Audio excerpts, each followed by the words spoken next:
What up, guys? It's your boy Quake, and I'm back with another Who Really Won.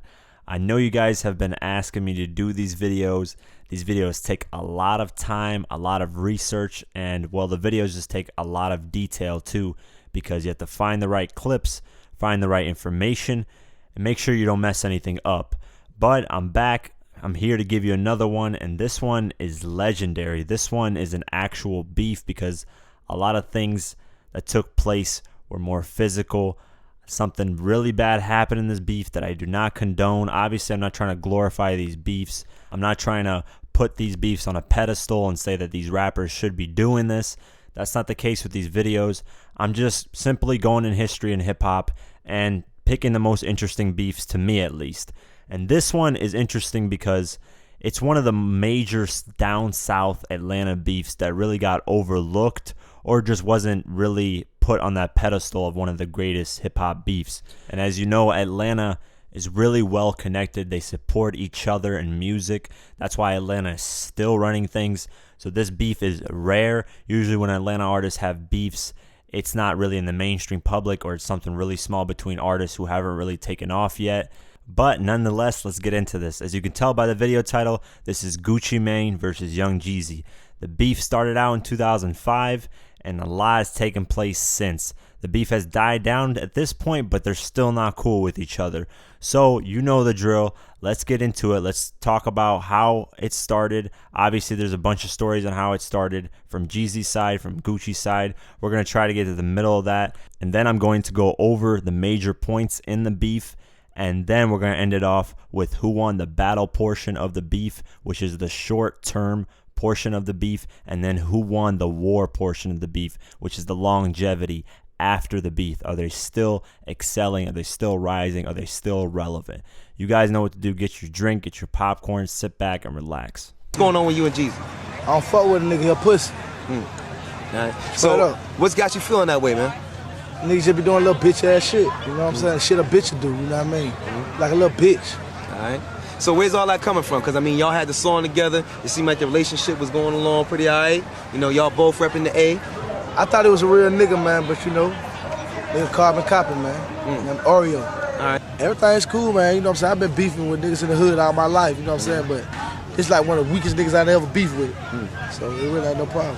Well, I mean, you know, we ain't never had no relationship, man. Dude was a fuckboy, man. You know what I'm saying? I really don't like to be compared to that nigga, man, because, like, I'm like a VHS, homie. You can rewind me back. Everybody in the city know me, dog. Like, this nigga, you know, basically I did another nigga a favor, dog, you know, and the nigga is a fucking gnat at a barbecue, dog. The nigga, he trying to get some shine, man. He can't get no shine on me. I'm a boss, dog. He's an artist, you know what I'm saying? Like, you know, as far as the streets are concerned, you know, I really don't like to speak on this shit, man.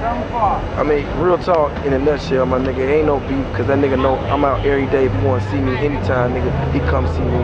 And while y'all let her tell that bitch ass nigga quit calling my phone, copy deuces, man, it's all good. You know what I'm saying? We straight, homie. And as far as the other shit is concerned, you know, I just really don't like this nigga throwing my name and all this shit to sell records. That's a whole move. Any nigga from any hood know if you get in any type of trouble and a nigga throw your name in that shit, he's a snitch ass nigga. And that's what he is, a bitch ass, snitch ass nigga, dog. You know what I'm saying? I don't like to get a nigga no light, dog. Real talk. So let's get into how this beef allegedly started. Now, all through my research, what I found out was we really didn't get a definitive answer for this. Jeezy said certain things. Gucci said certain things. Zaytoven even pitched in on it. A few other people like DJ Drama. Ultimately, it was over the So Icy record. For those that don't know, the So Icy record was initially Jeezy and Gucci Mane's first major hit record in Atlanta. And then it sort of bubbled over through Atlanta and other states and stuff like that. So back in 2005, Jeezy was an up-and-coming artist in Atlanta, and he was starting to have a little buzz. This is before he had dropped Trap or Die. Knowing that, when Jeezy called Zaytoven, Zaytoven knew to take the opportunity to work with Young Jeezy. So he ended up calling Gucci Mane and basically saying, hey, Jeezy wants to do a record with you, so let's get this thing going because Jeezy has some sort of buzz in Atlanta, so this could be a great opportunity for Gucci Mane to come up. So Gucci Mane said yes. Zaytoven picked up Gucci Mane. They went to Zaytoven's house and ended up producing So Icy. So then later on, Jeezy came inside Zaytoven's house, heard the So Icy record, liked it, and jumped on the record. Now, neither parties knew that this record would be a hit. They just simply made it, collaborated, dropped the record, and it is what it is. Once the record became a hit is when the problems came in, because both artists were gearing up in 2005 to drop their debut album. Gucci Mane was gearing up to drop Trap House, and Young Jeezy was gearing up to drop Thug Motivation 101. So obviously when you have a hit record, you want it on your album so it could potentially sell more. Now both these artists denied wanting this record on their album. If you see in interviews, they'll deny it over and over again and say that's not how the beef started. But we all know, at least from the general public's eyes, that's how it started. So Icy ended up landing on Gucci Mane's album and did not make it on Jeezy's album. So this ended up upsetting Jeezy because the record just randomly appeared on Gucci Mane's debut album. And with no communication between the two and people getting into each other's ears, this is how the beef started. With Jeezy having a bad taste in his mouth after that So Icy dispute, Jeezy decided to take it on wax and release a record called Stay Strapped. And in the record, he put a $10,000 bounty on Gucci Mane's head. Keep choppers on deck, stay ready for beef. Little nigga scared shitless, he can't even sleep. And you already know what them K's will do. I had them pussy niggas scared to stand next to you. Niggas talking all tough, steady hiding shit. Even his own mama know Roger Davis a bitch. Real talk, nigga, and I want that motherfucking bullshit ass icy chain. Cause you need to take that monkey shit off, you embarrassing us, nigga. Matter of fact, real talk, nigga, I got a bounty on that shit, nigga. 10 stacks, man, you know Jeezy paid, nigga. I know that shit ain't worth that much, nigga. I'ma turn it back in, nigga. Cause the nigga's embarrassing us, cuz. So if he come to your town, you just happen to snatch that motherfucker off his neck or knock that motherfucker off his neck. When I come to your town, shoot it to me, I'ma shoot the 10 stacks, man, so we can cremate that motherfucker. You know what I'm saying? And god damn, when I heard the trumpets and Jeezy coming out with the verse saying Snowman bitch 19.5 a piece, I was going crazy, man. I was going crazy. I lost it. And then he said, even his own mama know Roderick Davis a bitch. Now listen, man, Gucci Mane, don't get me killed. You know, I just fuck with the record. I know your name Roderick Davis. I don't think you a bitch, but this record was hard. From the instrumental to the bars to the intro to the facts being spit to the ending. The only thing I disagree with is putting that bounty on Gucci Mane's head. Telling people in the streets, knowing you're well connected with the streets, knowing that people are very hungry in the streets and will do anything to get money. Jeezy, this was a wrong move to put a bounty on Gucci Mane's head. Saying that we'll give you 10 G's if you get Gucci Mane's chain and possibly kill him was just the worst thing, because Jeezy's well connected in the streets with BMF. Gucci Mane was well connected in the streets. We knew this is going to turn to something fatal, and I'll talk about that later. So after that Jeezy diss record drops, in the same month of May 2005, Gucci Mane decides to respond with round one, basically initiating that the beef has officially started. This is round one of Gucci Mane for the Jeezy. He's a perfect example of where the crowd is. Chopper hit you, make you scream out your ad-libs. Yeah, let's get it. Gucci boys on it, then the hood gon' feel it. That 645, he leasing it. In icy video, where beat your shit. 3 cents off an album where Jeezy get. Put a dress on, nigga, you beat your bitch. You a thug imposter, you deserve an Oscar. Album ain't high, Def Jam finna drop ya. Hang around. And this record was equally as hard as Jeezy's initial diss song. I felt like the beat was hot, the hook was even catchy on this one. Jeezy didn't really have a hook, or at least it wasn't catchy to me. And the bars on this Gucci Mane diss record were hard. I mean, he said, chop a hit you, make you scream out your ad-libs. I was like, holy shit, man. Jeezy gonna be saying, let's get it over and over again after Gucci done with them.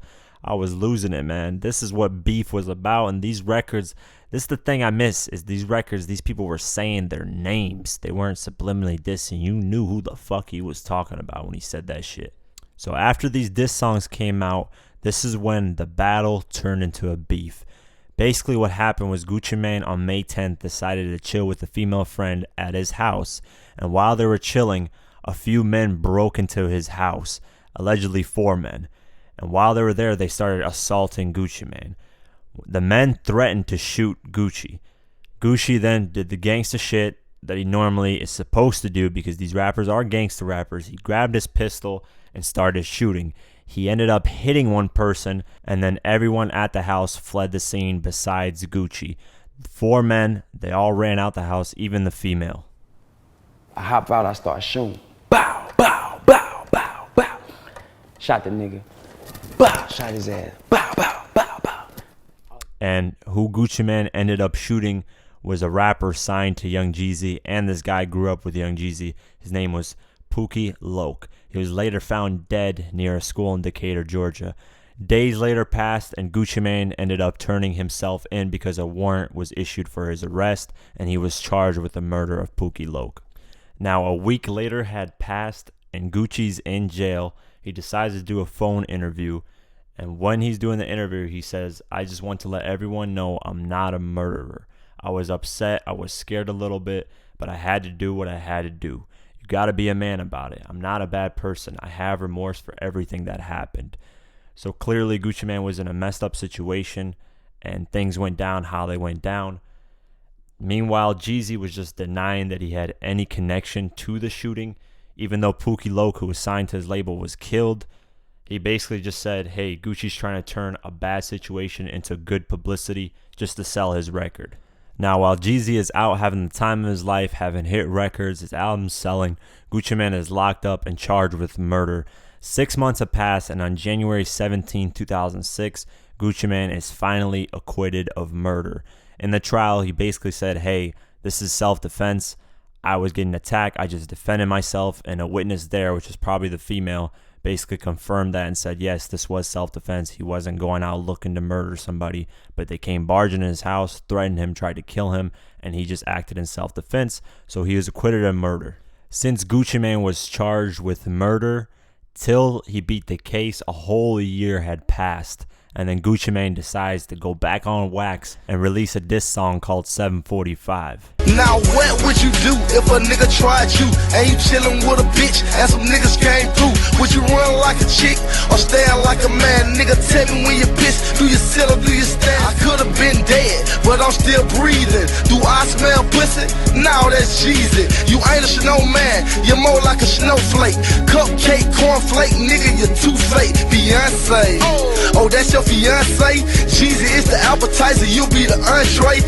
And at this point, nobody was expecting Gucci Mane to go at Jeezy because of the murder charge. Even though he got acquitted, everyone had thought the beef had died down. It had been a whole year. Nobody had said anything.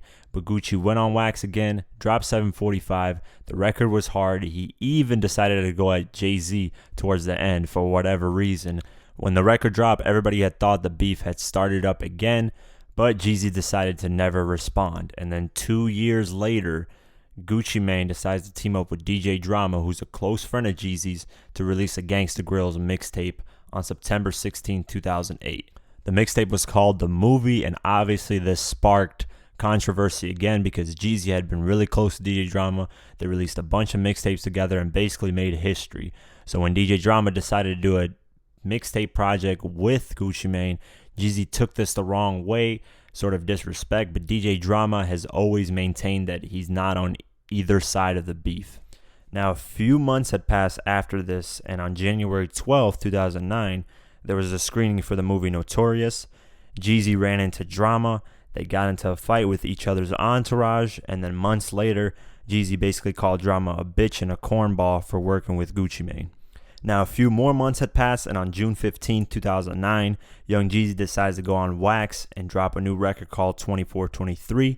And on this track, he basically disses Gucci Mane and OJ the Juice Man.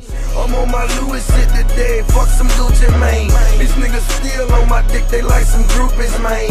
Can't keep their lips closed, they worse than Gucci's, man. And that fruity looking stupid like some Gucci, man. Let you trick me off these streets, you must be stupid, man. Tell him this ain't what he want, not the boy Snow. But between me and you, I think the boy Snow. Now, this record was hard, but I feel like I said earlier, Gucci and Jeezy came out with better diss songs when the beef initially started. These records were good, but the time gap between when Gucci dropped his second diss to when Jeezy dropped his second diss was just a few years apart. So basically, this beef had died down, come back alive, died down, come back alive, and I wouldn't be surprised if it kept doing that throughout the years. After that diss track dropped by Young Jeezy, nothing was said by Gucci Mane, no diss track back. So the beef had died down again, and on December 4th, 2009, Gucci Mane had announced that he did a collaboration with Young Jeezy, which was a surprise to everyone. Nobody expected to hear that because the beef had gotten violent. So apparently Jeezy, Gucci, and DJ Drama got on the radio station and called it a truce. Basically, Gucci Mane was locked up at the time, but he called in and he was like, I'd just like to say it's way bigger than all of us. I feel like the way the city's been supporting all three of us, they deserve this. It's about that time, man. We're getting older, growing, so let's do it for the city. So everyone had thought the beef is officially over. They dropped the track Trap or Die 2, collaborated. A lot of people liked the record. Gucci Mane then decided to go on Big Boy's radio show on December 15, 2009 and basically say, hey, it's a truce. We got more records coming in the way. And then a few months go by, and on March 4th, 2010, the entourages get into a brawl. So Jeezy and Gucci Mane were not there when this happened, but apparently Waka Flocka was there, and Waka Flocka had not established his own career at the time. He was kind of making his own music, but nobody really knew him. They just knew him as Gucci Mane's, shooter, the guy who would take care of all the problems. And then Jeezy's entourage got into it. They fought each other. It had nothing to do with Gucci and Jeezy. They weren't there, so they didn't call the shots. I don't know what escalated this. This is what usually happens in beefs, is the people around the artists usually start this shit, get into fights with people, and then this is where it leads to something even more violent, because usually the main artist doesn't want more problems. He already has enough on his plate. He doesn't want to cause more problems, more beefs, so he has to watch his back and all kinds of shit like that. They got in a fight. Waka left the scene with a black eye, courtesy of Young Jeezy's artist, Slick Pulla. So now the beef is officially on because it got physical again, and no shots are being taken back. Surprisingly, about a year and a half, the beef went on, but nothing really happened. It was silent, no diss tracks, no entourages getting into fights. So after all that, about a year and a half had passed, and on August 11th, 2011, the beef had died down for the whole year and a half. Gucci Mane basically said on that date he can't see himself ever rapping with Young Jeezy again. He basically said, listen, it's not something that's repairable anymore. We did what we did. We can just coexist and never do music again. So Gucci Mane had officially closed the deal on the beef ending. And a few more months had passed. Jeezy decided to appear on MTV's Rap Fix on December 11, 2011. Sway decided to interview him and ask, what started the Gucci Mane beef and can it be repaired? So now we're going back to the initial start of what started the beef, and Jeezy has something interesting to say and something interesting that he revealed. He basically said Gucci Mane got upset that Jeezy didn't come and perform So Icy with him, and because he didn't show up, Gucci Mane got upset. But the thing that Jeezy revealed that wasn't revealed before, that not even his label knew, was that Jeezy at the time was getting throat surgery. So that's why he couldn't come and perform with Gucci Mane. He didn't tell that to Gucci Mane. He didn't tell that to his own label. For whatever reason, he kept it a secret. But apparently that's the reason why the beef started. But we don't know if Jeezy's trying to cover up his tracks. Now, nearly a year passes again. Gucci Mane appears on The Breakfast Club and basically says he has no respect for Young Jeezy because Charlemagne mentions them possibly squashing a beef or doing records together, or at least recognizing each other as legends. And Gucci Mane says, listen, I can't look at him as a legend because he tried to kill me, which in all due respect, I would be the same way. I would say the same shit. If somebody tries to kill me, they're not looked at as a legend to me. Now, this was in 2012 when Gucci Mane was just off the loops, going fucking crazy. He ended up going on Twitter rants, dissing everybody, threatening everybody. This is before he went to jail and transformed into the Gucci that we know today, the more calmer, relaxed, clear-minded Gucci. This is the Gucci where even in the Breakfast Club interview, he's saying he might end up hurting somebody or something. If he doesn't go to jail, something's going to happen. So the beef is slowly starting to reignite again. And Jeezy decides 2 days later to appear on Big Boy's Neighborhood and basically calls Jeezy retarded. In the interview, he says, man, everybody knows that boy is retarded. Ain't nobody taking him serious. He has an ice cream cone on his face. Let's be real, man. Given that said, I'm not going back. I'm going forward. So clearly with Jeezy, it's been in the past. It's done with. He's not revisiting it. But Gucci Mane felt a totally different way. And this is when one of my favorite diss tracks of all time in hip-hop got released. Arguably, to me, this is my top 5 favorite diss tracks in hip hop ever because it's such a nonchalant record. It's so simple, and he basically titled it The Truth because he's spitting the truth on it, or at least what he says is the truth. Hey, the chain's going and I ain't took one yet. And they're retarded about Gucci, but this gold Rolex. A $10,000 bounty put on my neck. I hope you didn't pay them cause they didn't have no success. You see my interview, nigga, and you got upset. I seen your interview too, you look oh so stressed. I go dig your partner up, nigga, bet he can't say shit. And if you're looking for the kid, I'll be in zone 6. Never let a nigga do me like Tip did Flip. This the same shit that got Big and Tupac killed. I did a song with Keisha Cole and I know you still miss her. But Puff was fucking her while you was falling in love with her. I know it's hard for you to sleep knowing you killed your homeboy. You left his son to be a bastard, won't even raise your own boy. In this record, he just seems like he's just talking. He's not even spitting bars, but he is spitting bars, and that's what makes it so great. The beat is so fire, so simple too, and he's just talking about multiple things and just completely shits on Jeezy. At this point, I didn't know what the fuck Jeezy could make as a diss track to respond to this. Thank God he didn't make a diss track to respond to this, because at the time, like I said, Gucci was off the rails, he was on drugs, he was a totally different person than we know him as today.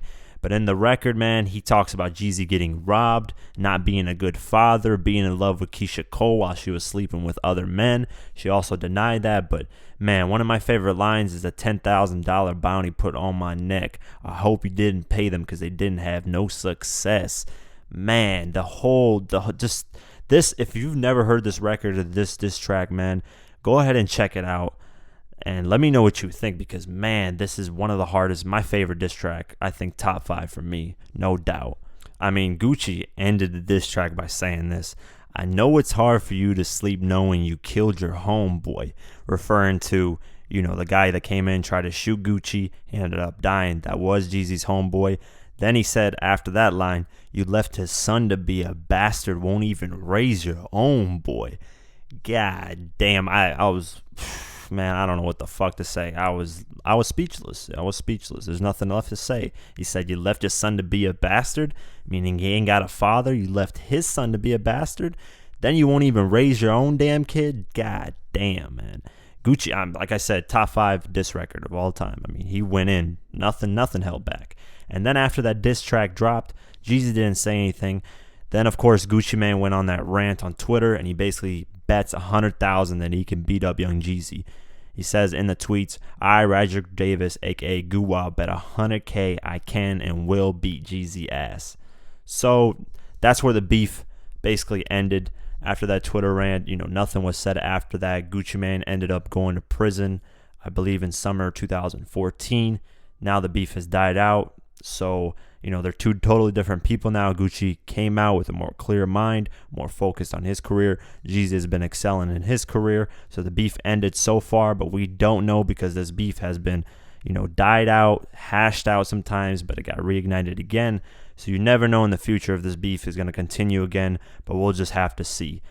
So you guys know the drill. Let's get into the battle portion of the beef first. Who won the battle portion of the beef? This is the short-term portion of the beef. This is when it's happening, when everything is hyped up, when everything is going. Who won that?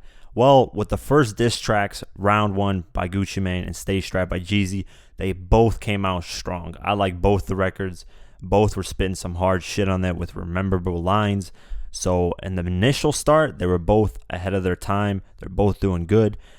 But this is where the major but comes in. When Jeezy put that bounty on Gucci Mane's head and got one of his own homies killed, because Gucci Mane ended up shooting Pookie Loke and he ended up dying, this is where I feel like Jeezy took the ultimate L, because you can't bounce back from that. You got your own homie killed, all because you said some stupid, ignorant shit about, hey, if you get his chain, we'll give you $10,000.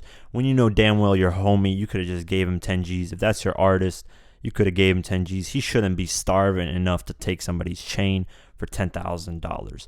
So I think ultimately, even though more diss tracks came out And on top of that, the Truth, that diss track was harder than anything that Jeezy dropped. That Truth, like I said, it's top 5 for me of all time in diss tracks. That's just my opinion. Obviously, you guys can voice yours in the comments about who won the battle. I feel like if you get your homie killed and that Truth record diss track drops, I don't know, man. There's really no way I could see Jeezy winning this battle portion of the beef. I feel like Gucci won it by a long shot, mainly because Jeezy got his own homie killed, and Gucci ended up, not escaping, but beating the case. So ultimately, he got the W in that. Now let's get into the war portion of the beef, and this is the portion after the beef is over with, settled with, who has excelled in their career after the beef is done. Now, if I was making this video last year, this wouldn't be such a close, tight-knit race because Gucci has really cleaned up his act since he got home in last year of summer 2016 till now, summer 2017. He's excelled a lot. He got his first platinum single with Drake on both. He cleaned up his act, dropped 3 albums that did very well. So right now, it seems like Gucci's having the upper hand, but we got to remember this beef didn't end until late 2013. And in summer 2014, Gucci ended up getting locked up, and then for 2 years was locked up. And while he was locked up, Jeezy was obviously excelling. I mean, he dropped albums, mixtapes, did well on some charts. So I feel like this is very close, but they've both excelled. They haven't declined. Gucci has reinvented himself and has become a lot more marketable right now, a lot more approachable, because before he got locked up, a lot of people were scared to even interview him at one point because he was just off the rails, like I said, doing anything, saying anything. Now he cleaned up his act, writing a book. He just transformed to somebody completely new, so I can see him excelling in the near future more than Jeezy. So Jeezy's been excelling. I feel like he's going to continue to excel too. But since the only reason I'm giving this to Jeezy is because since Gucci got locked up for those 2 years, that's my only argument, is those 2 years kind of held him back. Yeah, he dropped a lot of projects. Yeah, he had the streets on lock at certain points, but we're not physically there. It's kind of different. Jeezy had albums, wrote some hits, so I give it slightly to Jeezy in the war portion, but it's very, very, very close. I mean, you could almost argue the point that Gucci won both of these, especially the battle. Like I said, the war, it's very close. I slightly give it to Jeezy, but of course, this is a video where I want you guys to chime in. Get in the comments below. Let me know what you guys think. Do you guys think Jeezy won the battle portion or Gucci won the battle portion? Do you think Jeezy won the war portion or Gucci won the war portion? I mean, this whole beef was interesting. A lot of crazy things happened. So get into the comments, argue, do what you guys do best. I'll jump in there too. I'll respond with my thoughts. But I hope you guys enjoyed this video. It took a lot of time to make it.